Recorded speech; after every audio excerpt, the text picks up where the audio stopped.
মধ্যবিত্ত পরিবারগুলোতে বড় সন্তানদের গল্পগুলো একই সূত্রেই গাঁথা। সিভি হাতে নিয়ে কত যে অফিস ঘুরেছি, প্রতিবারই একটাই উত্তর, তোমার অভিজ্ঞতা নেই।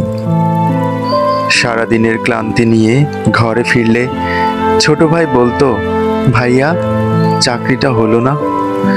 চোখে পানি ছিল, কিন্তু দেখাতে পারিনি। একদিন রাতে একটা বিজ্ঞাপন দেখলাম যেখানে অভিজ্ঞতার প্রয়োজন নেই। চোখ জলজল করে উঠল, মন বলল এবার কিছু একটা হবে। শুরু হলো যুদ্ধ।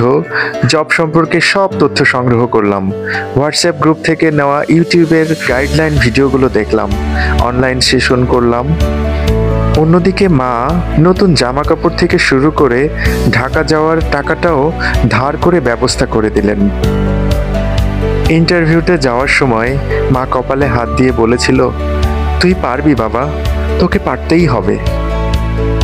রিটেনের পর ভাইবা বোর্ডে আমি ঘামছিলাম, বুক কাঁপছিল, কিন্তু আমার স্বপ্নটা তখনও ভাঙেনি। ভাইভাতে পাশ করার পর প্রিসেলস ট্রেনিং শুরু করাটা সহজ ছিল, কিন্তু কয়েকবার আমি ব্যর্থতার ভয়ে থমকে গিয়েছিলাম।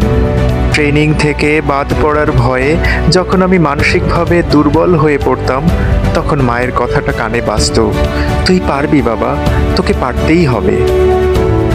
অবশেষে যখন হাতে অফার লেটারটা আসলো, সেই মুহূর্তে বুঝেছিলাম সব কষ্ট, সব অপমান, সব কান্না, এটাই ছিল তার মূল্য।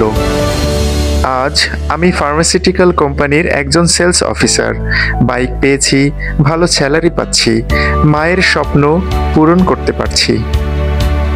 জীবনে সুযোগ আসবে না, তোমাকেই লড়াই করে তৈরি করতে হবে। শুরুটা যতই ছোট হোক, স্বপ্নটা হতে হবে বড়। নিজের প্রতি বিশ্বাস রাখো, তুমি পারবে, তোমাকে পারতেই হবে।